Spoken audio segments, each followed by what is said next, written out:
Hello students, good morning. Welcome to standard 8 science class. Last time हमने ये देखा था कि sound can travel through the solid, liquid and also gaseous form के। तो अब भी हम लोग एक एग्जांपल समझेंगे टॉय टेलीफोन का। आपको इस तरह से टॉय टेलीफोन बनाना है और देखना है कि यहाँ से अगर आपका फ्रेंड जो है वो बोल रहा है तो यहाँ पे जो फ्रेंड है उसको सुनाई देता है कि नहीं देता है। ओके, तो जब ये फ्रेंड बोल रहा है तो आपको ऑफकोर्स सुनाई देगा ये टॉय टेलीफोन के अंदर। और ये एक्टिविटी आपको घर पे करना भी है और देखना है कि आपको आवाज़ जो है वो अच्छे से सुनाई देता है कि नहीं देता है। तो ये तो हुआ कि मीडियम अलग अलग होंगे तो साउंड सुनाई देता है कि नहीं देता है। अभी हम लोग देखने जा रहे हैं कि हमें जो है वो साउंड कैसे सुनाई देता है। We hear sound through our ears. Okay, हमारे कानों से हम लोग आवाज़ सुनते हैं, तो वो प्रोसेस कैसे होता है उसके बारे में बेसिक देखना है हमें। तो हमारा जो आउटर ईयर है, हमारा जो यहाँ पे आपको फिगर में दिया है, जो आउटर ईयर है वो एक फनेल शेप टाइप है। यहाँ पे जो है वो फनेल शेप टाइप है और इसको इनर ईयर बोलते हैं। यहाँ पे जो है वो उसको इनर ईयर बोलते हैं। हमारे जो आउटर ईयर है, यहाँ से साउंड जो है वो यहाँ ईयर ड्रम के अंदर जाता है। यहाँ पे आपको फिगर भी दिया है, ये वाला पार्ट ही है, ये ईयर ड्रम है। ओके, हाँ, ये आउटर ईयर बोलते हैं। यहाँ पे एक कैनाल टाइप स्ट्रक्चर होता है और हमारा साउंड जो है वो ईयर ड्रम के साथ टकराता है। ये ईयर ड्रम है। अभी हम देखते हैं कि ईयर ड्रम वर्क कैसे करता है। और ईयर ड्रम क्या है, तो एक थिन स्ट्रेच मेम्ब्रेन जैसा है। ये ईयर ड्रम एक मतलब यहाँ पे जो है वो एक पतला सा एक थिन मेम्ब्रेन जैसा है।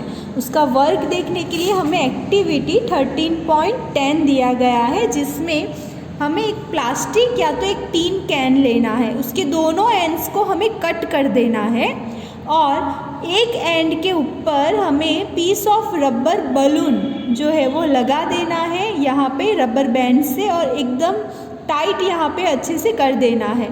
फिर जिस पे हमने रबर बैंड को टाइट किया है उस पे आपको 4 to 5 grains of the dry cereals रख देने हैं। यहाँ पे स्ट्रेच रबर बैंड है ना, यहाँ पे उसके ऊपर। फिर आपको अपने फ्रेंड को यहाँ से यानी दूसरे एंड से हुरे हुरे ऐसे बोलने के लिए बोलना है, स्पीक करने के लिए बोलना है। फिर आपको देखना है कि ये ग्रेन्स कैसे उसका जो मूवमेंट होता है वो कैसे होता है, वो क्या जंप अप एंड डाउन होते हैं। तो देखो, हमने एक एंड कट कर दिया है, यहाँ पे रबर बलून लगा दिया है विद द रबर बैंड, और हमने यहाँ पे रखा है सीरियल्स, ड्राई ग्रेन सीरियल्स। तो आप जब बोलते हो तो यहाँ से साउंड जो निकलता है वो यहाँ पे रबर बलून के साथ टकराता है, इसीलिए ये ग्रेन सीरियल जो है वो जंप होते हैं अप एंड डाउन। तो सेम ऐसा वर्क हमारा ईयर ड्रम करता है। हमारा जो ईयर ड्रम है वो एक स्ट्रेच रबर बैंड की तरह है, रबर सीट की तरह है। और जब साउंड वाइब्रेशन हमारे आउटर ईयर्स में से एंटर होते हैं तो ईयर ड्रम वाइब्रेट होता है। ये वाला पार्ट पूरा वाइब्रेट होता है। ये ईयर ड्रम्स जो है वो ये वाइब्रेशन को इनर ईयर तक सेंड करता है। यहाँ से इनर ईयर जो है यहाँ तक वो सेंड करता है और ये इनर ईयर के थ्रू जो सिग्नल है वो हमारे ब्रेन तक पहुँचाया जाता है, सेंड किया जाता है, और इसी तरह से हम लोग सुनते हैं। बहुत ही ईजी है। ये आउटर ईयर से साउंड जो है वो ईयर ड्रम में जाता है। ईयर ड्रम के थ्रू जो साउंड ईयर ड्रम वाइब्रेशन होता है, ये वाइब्रेशन के थ्रू ये इनर ईयर तक साउंड सेंड किया जाता है। देन ये सिग्नल ब्रेन तक पहुंचाया जाता है और इस तरह से हम लोग सुन सकते हैं। यहाँ पे आपको पहली ने का केयर लेने के लिए बोला है कि we must never put a sharp pointed और हार्ड थिंग इनटू ईयर। हम और इससे क्या होता है, हमारा ईयर ड्रम जो है वो डैमेज हो जाता है और इससे हम लोग को अगर ईयर ड्रम डैमेज हो जाता है तो हम लोग को सुनने में तकलीफ़ होती है, हम लोग अच्छे से सुन नहीं पाते हैं यहाँ पे। तो कई बार जो है कुछ ईचिंग प्रॉब्लम या ऐसा कुछ हो जाता है तो जो मैच स्टिक ये सब यूज़ करते हैं, लेकिन ऐसा यूज़ नहीं करना चाहिए, पहले डॉक्टर को दिखा देना चाहिए। नेक्स्ट आपको समझना है 13.5 amplitude time period and frequency of a vibration. तीन चीज़ों के बारे में डिटेल्स में पढ़ना है और मोस्ट टाइम पे है। तो स्टूडेंट्स हम लोग ये सीख चुके हैं कि टो एंड फ्रो, ऐसे टो एंड फ्रो जो मोशन होता है कोई भी ऑब्जेक्ट का, उसको हम वाइब्रेशन बोलते हैं, और ये जो मोशन होता है उसको ऑसिलेटरी मोशन बोलते हैं हम लोग। तो ऑसिलेटरी मोशन के बारे में आपको डिटेल्स में नेक्स्ट क्लास में पढ़ना है, लेकिन अगर एक सेकेंड के अंदर जितने भी नंबर्स ऑफ ऑसिलेशन होते हैं उसको हम क्या बोलते हैं, frequency of the oscillation. Okay, एक सेकेंड के अंदर जितने भी ऑसिलेशन, यहाँ से लेकर ये पॉइंट से लेकर ये पॉइंट, ऐसे ऑसिलेशन जितने भी एक सेकेंड के अंदर होते हैं उसको हम बोलेंगे फ्रीक्वेंसी ऑफ ऑसिलेशन। फ्रीक्वेंसी को हर्ट्ज के थ्रू एक्सप्रेस किया जाता है और उसका जो सिंबल है वो HZ है। Okay, first one is H and last letter जो है वो Z, तो उसका सिंबल है HZ। ओके, अब अगर हम ऐसा बोलते हैं कि 1 हर्ट्ज फ्रीक्वेंसी, ओके, अगर हम बोलते हैं 1 हर्ट्ज, तो 1 हर्ट्ज का मतलब क्या कि 1 ऑसिलेशन पर सेकेंड, एक सेकेंड के अंदर 1 ऑसिलेशन।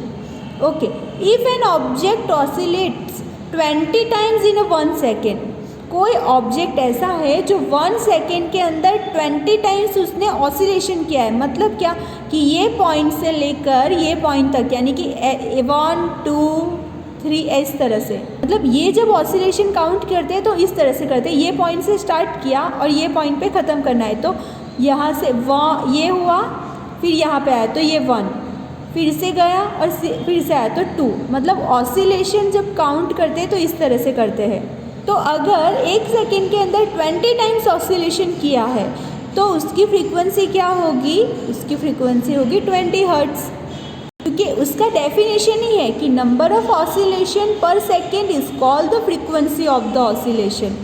तो फ्रीक्वेंसी का सिंबल अच्छे से याद रखना है, हम लिखेंगे कैपिटल H एंड स्मॉल, इस तरह से Z लिखना है हमें।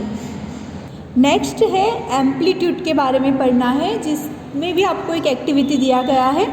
तो देखो, कई बार ऐसा होता है कि आप जो है वो कोई साउंड सुनते हो, लेकिन वो किस इंस्ट्रूमेंट में से साउंड आया है वो देखे बिना ही आपको पता चल जाता है कि हाँ ये इंस्ट्रूमेंट वही है। ओके, तो ये कैसे पॉसिबल होता है?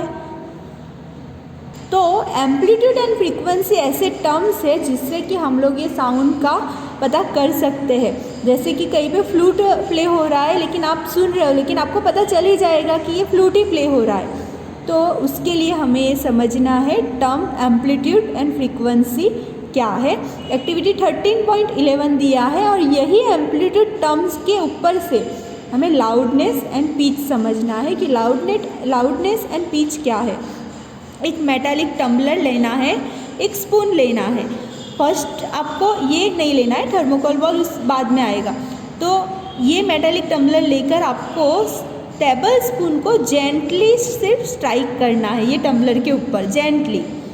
फिर आपको उसमें से साउंड कैसा आता है वो सुनना है। फिर दूसरी टाइम आपको स्पून लेना है और यहाँ टम्बलर के ऊपर बैंग करना है, यानी कि जो फोर्स जिस फोर्स से आप उसको स्ट्राइक करोगे वो ज़्यादा फोर्स से करना है। देन आपको साउंड सुनना है। तो जब आपने टेबल स्पून को हार्डली स्ट्रक किया है तब आपको जो साउंड सुनाई देगा वो ज़्यादा होगा, जेंटली स्ट्राइक किया तब वो जो साउंड होगा वो थोड़ा कम होगा।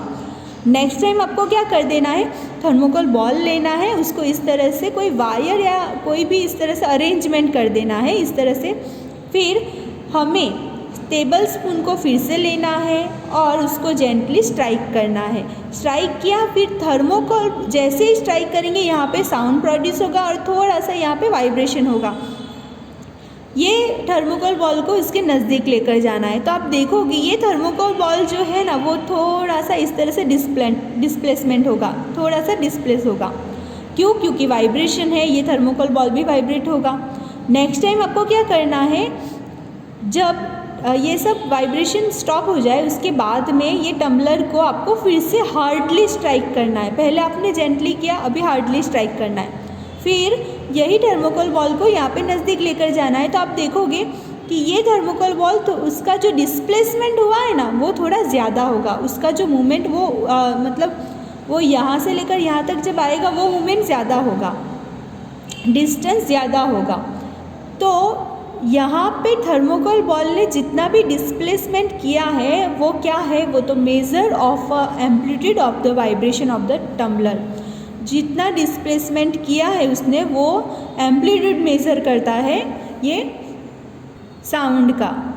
तो जब हमने जेंटली टेबल स्पून को स्ट्राइक किया तो थर्मोकोल बॉल का डिस्प्लेसमेंट कम होगा, हार्डली किया तो थर्मोकोल बॉल का डिस्प्लेसमेंट ज़्यादा होगा। तो इसका मतलब क्या, जब साउंड जो है वो लाउड होता है तो एम्पलीट्यूड ज़्यादा होता है, जब साउंड स्लो होता है तो उसका एम्पलीट्यूड कम होता है। तो नेक्स्ट टाइम हम लोग लाउडनेस टर्म के ऊपर से एम्पलीट्यूड समझेंगे। Okay friends, thank you.